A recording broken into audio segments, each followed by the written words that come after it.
Welcome to month 5 of the Pāramitā challenge for January 2022.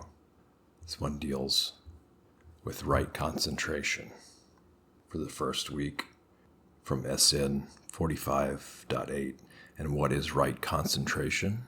There is a case where a monk, quite withdrawn from sensuality, withdrawn from unskillful mental quality, enters and remains in the first jhana, rapture and pleasure, born from withdrawal, accompanied by directed thought and evaluation. With the stilling of directed thoughts and evaluation, he enters and remains in the second jhana, rapture and pleasure, born of composure, unification of awareness, free from directed thought and evaluation, internal assurance. With the fading of rapture, he remains equanimous, mindful and alert, and senses pleasure with the body. He enters and remains in the third jhana, of which the noble ones declare, equanimous and mindful he is. Equanimous and mindful, he has a pleasant abiding. With the abandoning of pleasure and pain, as with the earlier disappearance of elation and distress, he enters and remains in the fourth jhana, purity of equanimity and mindfulness, neither pleasure nor pain. This is called right concentration. So for the first week of this month is from the 10 Pāramitās in the Doctrine of Mere Consciousness, or also translated as Discourse on the Perfection of Consciousness Only. Number 5, Meditation and Contemplation. And then the commentary says, meditation is of 3 kinds. Meditation leading to samadhi, meditation leading to the unfoldment of supernatural powers, and 3, meditation leading to the successful accomplishment of great tasks. So it's interesting, I find, that these are condensed into these 3 categories. The first one leading to samadhi, which the above reading jhana is more of an absorption state, and samadhi is kind of like maybe the outcome of this, or all the jhanas could be lumped under samadhi, perhaps, interpreted in different ways. Like samatha is a practice that leads to samadhi. And of course, in this description, it doesn't distinguish right samadhi from samadhi that's not right, or right concentration from wrong concentration. But with that inclusion of right samadhi, right concentration, that one I'm pretty much in agreement with. Number 2, meditation leading to the unfoldment of supernatural powers. Out of all the different things meditation can be used for, it's interesting how that one has its own category. And today's standard, most people would consider that superstitious or folklore, wise tale, or legends, mythology. I'm going to have to disagree with the purely scientific standard that's been set on that, which takes anything that it can't explain off the table, pretty much. But we'll just leave it at that for now. And number 3, meditation leading to the successful accomplishment of great tasks. I think that's pretty much can lump everything else together under that, I guess. But it's really pretty vague. I mean, what is a great task to begin with? I mean, should we just be doing meditation for another task, like tying your shoes, brushing your teeth? And what makes a task great? Wouldn't that vary from person to person? And this notion of accomplishment, well, most things in life, it's ongoing, and there's really no completion to a lot of things in one way, at least overall. I mean, one completion of one task might open up something that needs to be done with another task, and vice versa.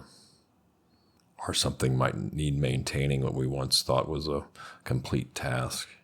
But anyway, so here's some other things that I feel meditation and contemplation can be used for. The first and foremost is truth. So being able to better see and know, distinguish truth, discriminate what's true and what's not, discern what's true and what's not, especially the Four Noble Truths, the truths of the Four Noble Truths, the truth part of them. Suffering, the cause of suffering, that cessation of suffering is possible, and then the way leading towards that cessation. Again, we can use meditation to see and know things.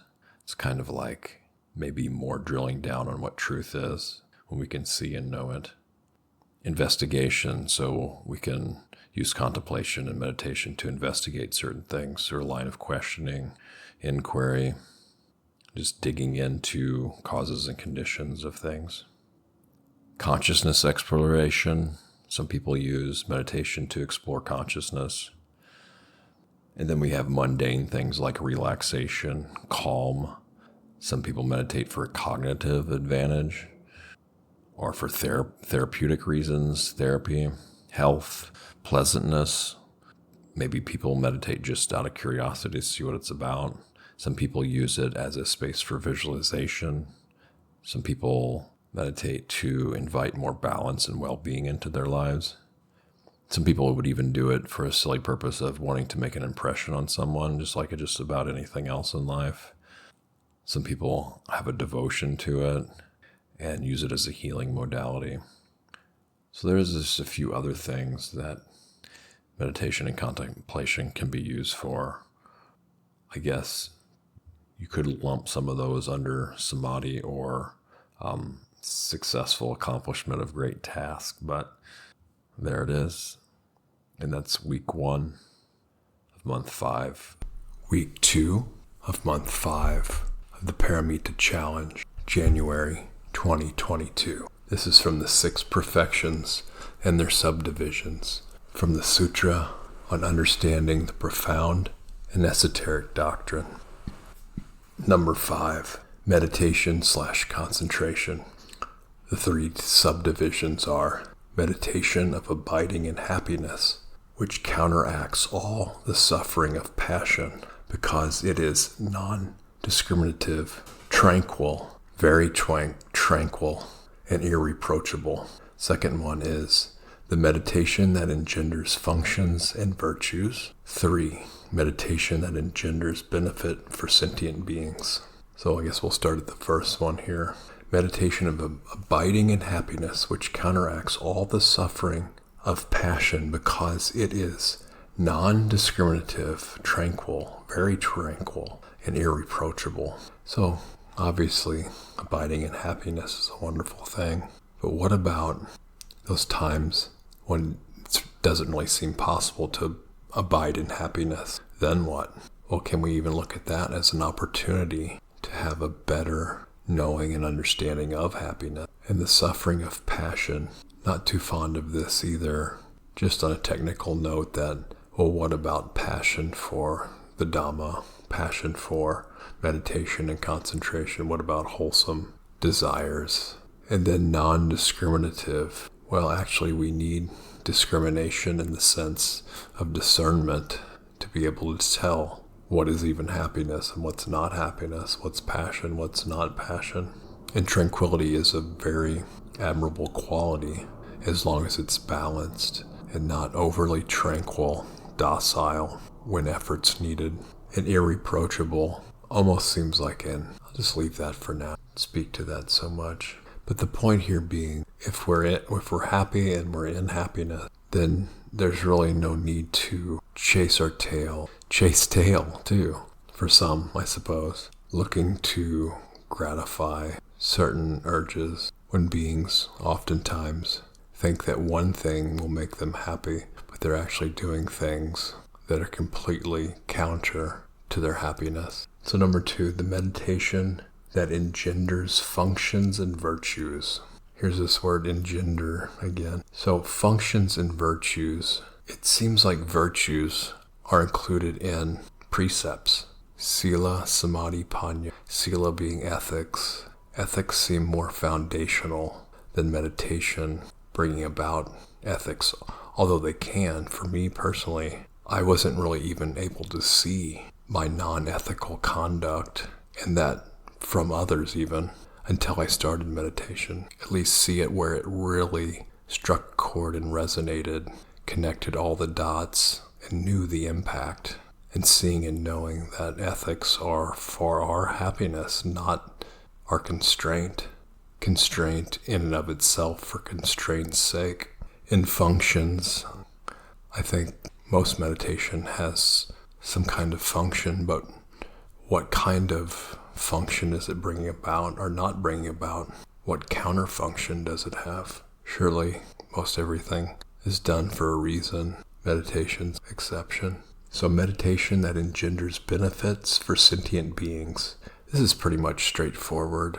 However, it seems like benefits and wanting to help other people, I don't know what so much that has to do with meditation. Specifically, it's an aid in being of benefit to sentient beings, but meditation bringing about that in and of itself, I think maybe meditation can allow us to see the truth more clearly, and seeing that once our needs are taken care of and that we're all interconnected, that it just makes sense to then be of benefit to sentient beings. And this would just happen naturally in most kinds of meditations, I suppose, unless you're doing some kind of dark sorcery or service to self practices. And that's week 2 of month 5 of the Pāramitā challenge.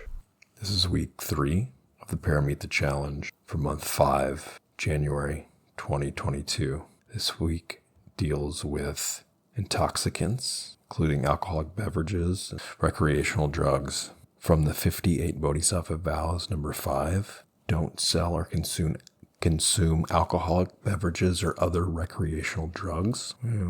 If you yourself sell alcohol or you encourage others to do so, then herein are the causes of selling alcohol, the conditions for selling alcohol, the methods of selling alcohol, and the act of selling alcohol. All kinds of alcohol should not be sold, as consumption of alcohol leads to the commission of other crimes. Instead, bodhisattvas should give rise to penetrating wisdom in all sentient beings. If, on the other hand, they lead sentient beings into distorted states of mind by selling them alcohol, this is a bodhisattva prajika offense. So it's different than the 5th lay precept of I undertake the training rule to abstain from alcoholic drink or drugs that are an opportunity for heedlessness. It's interesting that's an opportunity for heedlessness. It's presumed that there's some commentary here about, the fine line between medication and recreational use. I'll come back to that. And this is an interesting thing from the Chinese Agama DA 16, and also Singalovada Sutta. My Sanskrit's pretty poor. Discourse to Singala. Chinese Buddhism argues the reasoning for non-intoxication based on the loss of reputation. The commentary on the 5 signs of decay is applicable to one who transgresses the precepts. The 5 signs are listed as the following. 1, although they seek wealth, it does not come to them. 2, although they get something, they waste it. 3, they are not respected by their social group. 4, their bad reputation spreads. 5, when they die, they enter the hells. And this is commentary on the 5th precept from the Brahmanet Sutra. Actually, I'll just read this sutra and not the commentary.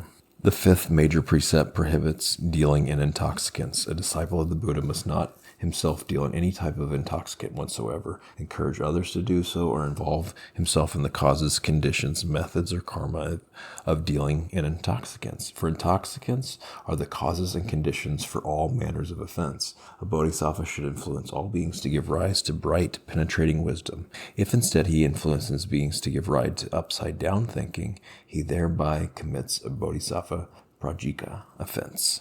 So I'll just jump right into my own personal experience with this. I started drinking alcohol before it was even legal. So that was not so good. I won't go into details beyond that, other than to say I quit drinking in 2013. I used to be the guy who would go out and be able to drink all night and then tell other people what they did when they blacked out. I'd wake up most times without any kind of hangover, and so there wasn't much incentive to stop drinking. And it was in certain cultures and that I was in part of the culture of the people I hung out with, very accepted. There's a big brewery here in town, was Anheuser-Busch, now InBev. It just kind of built into the culture where I grew up, where I've lived in Missouri. When I finally got into meditation, though, it didn't take too long, probably less than a year, before just drinking one beer, I started to get hungover for almost a whole day. Sometimes even longer than that, just from a single beer. I mean, it was wild how much it changed. So I'm like, what is the point of this? Why even bother? So I just quit. Now going back to some things I want to address in this, it does seem like selling alcoholic beverages and consuming, there's this whole thing like, well, drug dealers, they're the one that should get more time in jail. But if there wasn't a demand for the drugs, then wouldn't they even be around to sell the drugs?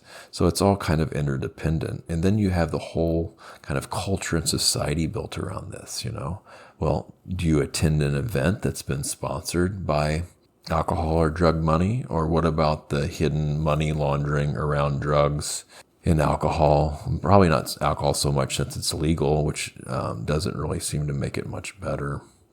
And, alcohol by itself there's nothing really wrong in and of itself that I know of. It's just that other than it makes the other precepts more likely to be broken. Like, I'm sure we've all been around somebody that's had a few too many drinks, and they'll probably say something they're horrified at, mortified, when they're sober, right? Or they might engage in certain behaviors, lying, stealing, cheating, misusing sexual energy, just on and on, right?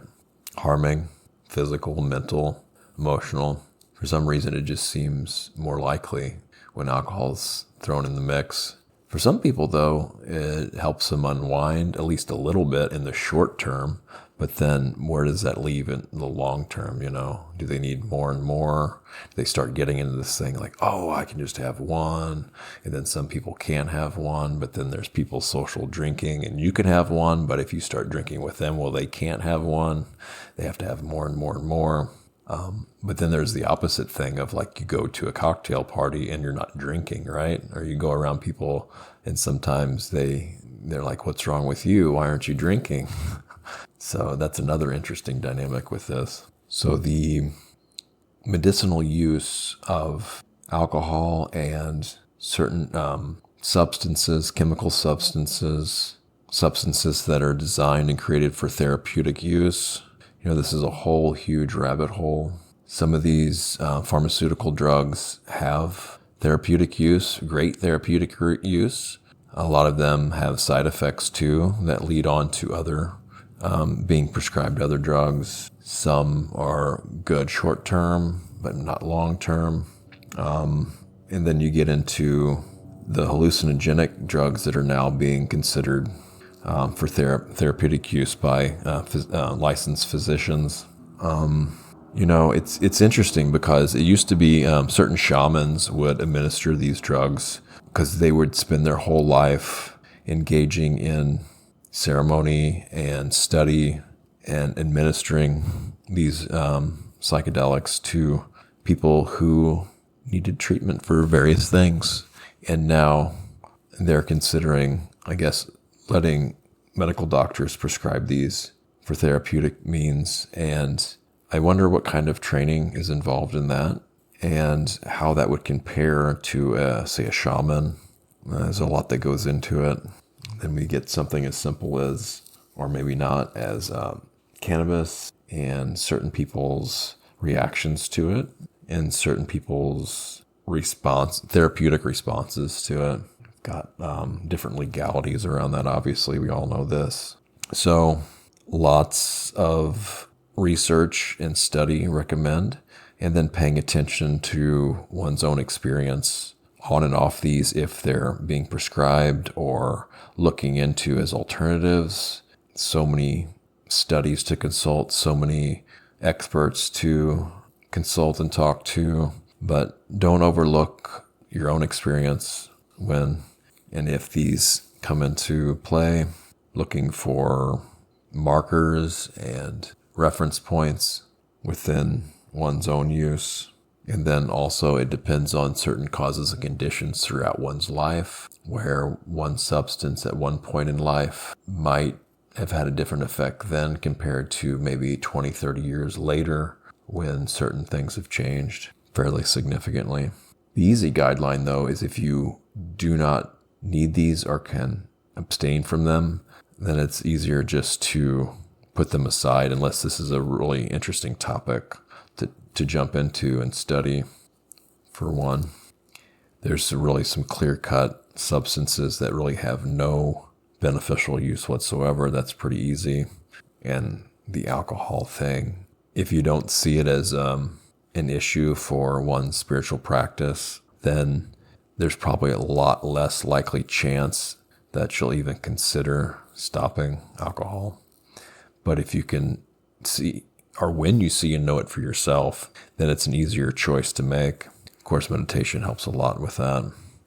But at the very least, just considering the fact that, hey, maybe down the road I might be open to abstaining from alcohol and seeing what the effects might be like on my spiritual practice, my attainment of knowledge and wisdom, progress, my long-term happiness, and the long-term happiness of others, and just have to try it out for yourself. But it seems like that initial kernel of curiosity or faith needs to be present for such a chance like that to even occur down the road. And that's month 5 of the Pāramitā Challenge, week 3, January 2022. Week 4 of month 5, the Pāramitā Challenge for January 2022. This is from the 52 Bodhisattva stages, the 10 Abodes, stages 11 through 20, focus on stages 8 through 10. So I don't know the numbering there, what's going on, but anyway, number 8, the Abode of the True Child. Number 9, the Abode of the Dharma Prince. Number 10, the Abode of Lustration. So number 8, the Abode of the True Child. We abide in being born into the Buddha family, letting go of worldly cravings, and instead we abide where deluded views do not arise and where awakening does not cease. Number 9, the Abode of the Dharma Prince. We abide in producing wisdom in accordance with the Buddha's teachings and being assured of becoming a Buddha in the future. Number 10, the Abode of Lustration. We abide in being able to view the principles of signlessness and emptiness. So number 8, the Abode of the True Child. Abiding in being born into the Buddha family, letting go of worldly cravings, and instead we abide where deluded views do not arise and where awakening does not cease. It's actually quite beautiful. Awakening does not cease. It's awakening upon awakening. So being born into a Buddha family, this is the first I've heard of that term. It's quite lovely too, without having any real idea what this means, since I've never heard it before. To me, it would mean wherever one takes birth, there's interest in the Buddha, at least, if not full awakening, realizing full awakening in Buddhahood, the path to get there. So this would also mean, to me, associating with like minds, immersion into truth and the culture around truth and reality, and also around the heart qualities, kindness, compassion, rejoicing, and equanimity, wisdom, these things are leading to release. So letting go of worldly cravings, that's pretty obvious, right? We think we get something that will satisfy our sense desires, and then, there's a type of happiness in that, but where does it end? It just goes on and on and on. And when, what happens when we can't get it? Well, then we do things to get more things satiated, and sometimes not for our own benefit and others. But then beating ourselves up over this fact isn't going to help much either. Needs to be strategy and lots of love involved. Lots of kindness and compassion towards ourselves and others. Seeing the world suffer in this way, or seeing only the minuscule happiness that things involved with worldly cravings can bring compared to the beautiful fruit of the Dharma, the Buddha Dharma, truth and reality. And instead we abide where deluded views do not arise and where awakening does not cease. Well, the deluded views, there are plenty of those, and I'm no exception for that. This is where wisdom comes in and discernment to know what view is going to lead towards our happiness and others' happiness in the long term and what's not. This is where teachers and friends can come in to give a check to this. Study and practice, of course, can develop right view at the start, and then along the path, all the other path factors informing right view. So I don't know what stage it's going to be when deluded views don't arise. I mean, a deluded view can arise and we can know it and not have to give it any more energy, power, or credence beyond that. It's really when we don't see the deluded views that they become a problem. But then again, if we see a view and know it's deluded, then that's more right view than it is wrong view. So the big question on that is how? How do we abide where deluded views do not arise? Closest thing I could come up with right now would be immersing yourself in Sangha, which is not just practitioners who are interested in the same type of things as these, but also in the kindness, in the fruit of our practice, in the heart qualities that we can show ourselves and others, or even just the intent of that to begin with. But of course, intent is not enough on its own. Right thought, right speech, right action have to follow through with that. Otherwise, it's just right intent, or maybe not even, I don't know. Where awakening does not cease. Abiding where awakening does not cease. So awakening may be into higher and higher levels, deeper and deeper levels, broader and broader levels, more expanded and expanded levels of awakening. And of course, this word is being used a lot now. Obviously, it's like a dream. A dream might seem so real, but then when we wake up out of it, we realize that that was a different state of consciousness, something different from waking consciousness. And so there's the possibility to awaken within the dream as well. Lucidity throughout every moment, and greater and greater lucidity ongoing. Number 9, the abode of the Dharma Prince. And this is the first I've heard of this term, Dharma Prince. We abide in producing wisdom in accordance with the Buddha's teaching and being assured of becoming a Buddha in the future. So this is not like being promised eternal life in heaven. To me, this means the end part of this, being assured of becoming a Buddha in the future, ties in with this thing of Buddha nature. So given, I guess it has to be hypothetically here speaking, that given the process of rebirth, have to just consider that for hypothetical postulations, that if there's rebirth of sorts, then eventually, after eons and eons of time, statistically speaking, given one doesn't go into a fall system or a fall cycle or devastation, then the longer time goes on, the greater chance of becoming a Buddha, if on the path, right? Realizing full, complete, total awakening. We look at the Jataka tales of the Buddha's past lives, eons and eons. But if there is no discernible beginning, no discernible end to cycles of time, then that plays a huge role in this, and also answers a bunch of metaphysical questions, or not answers them, but kind of puts them to rest. Then back to the first part of this, we abide in producing wisdom in accordance with the Buddha's teaching. It's interesting, abiding in producing the wisdom. So this implies like an activity, something that has to be done in accordance with the Buddha's teachings, wisdom. So it's interesting. I guess wisdom is not just wisdom. I don't know. I would like examples of wisdom that aren't in accordance with the Buddha's teaching. I guess maybe if you're considering wisdom like something like wise guys in the mafia or something, I don't really consider that wisdom, being a wise guy. But what does that mean? What are you wise about? Wisdom, as far as I know, is information into knowledge, and then using knowledge in one's life to know for oneself, the application of knowledge. And of course, this is where it needs to be balanced with the heart qualities. Otherwise, wisdom can get cold, hard, brittle, even if we know that when we're wise, we help not ourselves, but others as well. Not only ourselves, I mean. Wisdom is the antidote to ignorance, where this whole mess is a mess. So number 10, the abode of lustration. We abide in being able to view the principles of signlessness and emptiness. It's interesting here, this word lustration doesn't happen too much. It's even, looking it up here, it says rare. Purification by expiatory sacrifice, ceremonial washing, or some other ritual actions. A soul lustrated in the baptismal waters. So it's interesting, this is used in the context of Buddhism, even though the Buddha redefined certain terms of his day.